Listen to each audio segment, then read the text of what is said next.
walked in with him, you introduced him. What is your reaction to the criticism about him, and what's it like to work with him? You know him on a personal level. It's gotten so disgusting, really.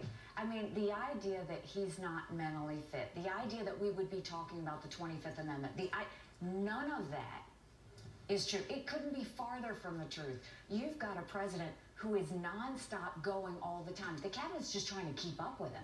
I mean, he's getting things done left and right. How can you honestly think a man who doesn't know what he's doing is getting this much done on jobs, on trade deals, on foreign policy? Look at the stock market. I mean, Americans are living better than they ever have, and you're going to go question his leadership. But when you watch the mainstream media, though, according to the Media Research Center, 90% of the coverage of Donald Trump is negative, and yet, you know, his popularity, his favorability number has remained steady or has gone up a little bit, which is a shocking number considering all the vast avalanche of bad publicity he's got. You know, what's interesting is I looked at the media yesterday, and they all want to talk about what the worldview of the president is. What they need to understand is the world doesn't understand the media in America right now.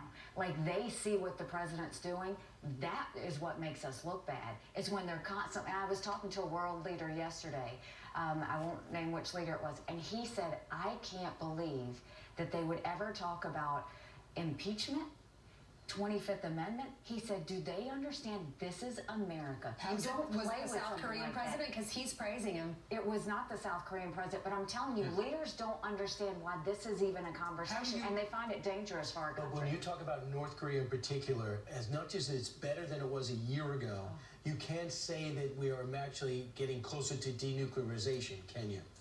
I think that, well, first of all, yes, huge progress in the way that haven't had ballistic missile testing. Look at their 70th parade.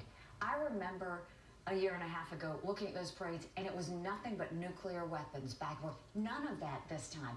And you've got Kim asking for another meeting, and you've got him starting to socialize with the region and trying to find peace.